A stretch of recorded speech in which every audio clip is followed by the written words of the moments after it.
Dalla strada alle case d'appuntamento, il quadrilatero lungo il Terraglio tra Mestre e Mogliano Veneto continua a essere terra di fiorente mercato della prostituzione.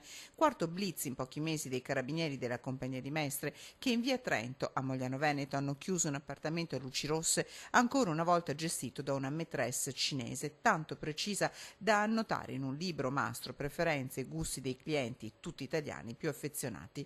Donne che sfruttano altre donne, giovanissime e belle connazionali, scelte tra parenti e amici in Cina e poi portate in Italia senza conoscere il loro destino.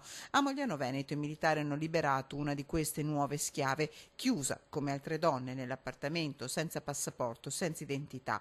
Il blitz lunedì pomeriggio, un'indagine partita a novembre da Noale, dove i carabinieri avevano individuato un'altra casa a luci rosse. In un bigliettino i militari hanno trovato un numero telefonico cui rispondeva una donna cinese, da qui l'avvio di osservazioni e pedinamenti. C'è un sottobosco di sfruttamento della prostituzione da parte di cittadini cinesi che in genere sfruttano a loro volta delle proprie connazionali che stiamo particolarmente attenzionando. In puro stile cinese, massima la discrezione dell'appartamento, nessun problema per vicini o condomini, tutto annotato con precisione dalla maîtresse, una quarantenne cinese che è stata arrestata e ora si trova ai domiciliari. Le tecniche erano molto sottili, da un lato la maîtresse tentava anche di verificare l'attendibilità dei clienti dando degli indirizzi inizialmente sbagliati per verificare quindi se fossero realmente sul posto e poi avere un vero e proprio prontuario. In una sorta di libro mastro annotati i gusti e le preferenze dei clienti affezionati,